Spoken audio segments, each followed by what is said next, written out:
Our charity's mission started after 9/11 as we signed on with the Pentagon and Armed Forces Entertainment to have my band, the JC All-Stars, tour for our U.S. troops all over the world. We've completed 7 world tours to over 40 military bases in 15 countries, as well as 2 tours across the U.S. with over 1,000 shows. What I've learned while on tour for nearly 20 years was that music is truly a non-drug related solution for our soldiers and veterans.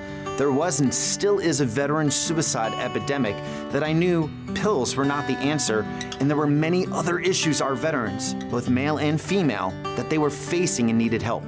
So I designed our Songwriting Healing Camp as our charity's main program to give veterans an opportunity for a new type of mission, but this time, to heal. One of the most significant things about what Operation Rock the Troops is doing is exposing people to the healing power of music. Some of these burdens, some of these shackles these guys been dragging around, man, they're putting it out in a song now. They're talking about some things maybe they hadn't talked about, you know? So power of music is that. Your pain and your suffering is with everyone now so that people can understand and feel it, and it gives you a sense of release. Writing it, this is my interpretation of my sorrow, of my strife, and it was such an eye-opening experience, and to do that with a national recording artist, it was one of the highlights of my life. As a musician and as a writer and all these things, I really understand the healing power of music because it's the only way any of us make it day to day in this line of work. In this camp, 5 veterans will head to Ireland with the Texas Tornado Tour and over 20 of the top Texas red dirt country rock stars and us, the JC All-Stars.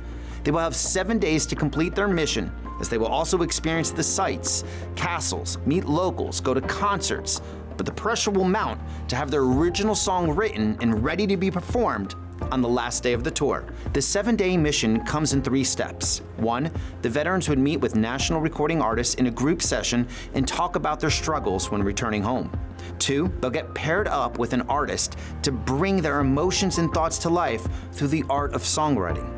And 3, they will then join the national artist on stage and perform their new original live. Now, anything can happen, but one thing is for sure: when words fail, Music speaks. The 5 veterans that were going to take this mission with us were some veterans that have been a part of a previous camp and some new veterans that would be joining us. Casey is a Marine veteran who took drum lessons through Operation Rock the Troops, as he's always wanted to learn how to play the drums, but didn't know where to start. I got paired up with Paul Brown to play the drums, so I would go to his house and we would play for a couple of hours, like 2 or 3 nights a week.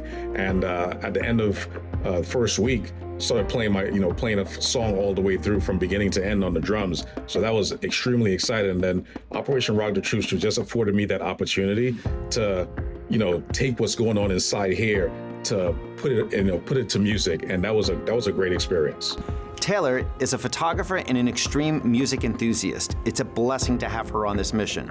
I was really excited whenever Matthew JC called me to be able to come on this trip because another veteran had to cancel. I met Matthew last year on a Texas Red Dirt pub crawl trip, and that's when I found out that he was doing this basically all for veterans, and I'm really excited to be able to be a part of it and see it in this light. AJ is an Army veteran, and Mike and James are both Marines. We're all on the first Songwriting Healing Camp in Alaska, but our work wasn't quite done with them, as it was an honor to have them come on this tour, as all of their backgrounds were different. So I went on a previous songwriting camp to Alaska, and it was exactly what I had needed at the time. I was down in the slump. I had put the music, put the guitar and everything down, and it was what I really needed to reinvigorate me to get back into what I enjoyed doing.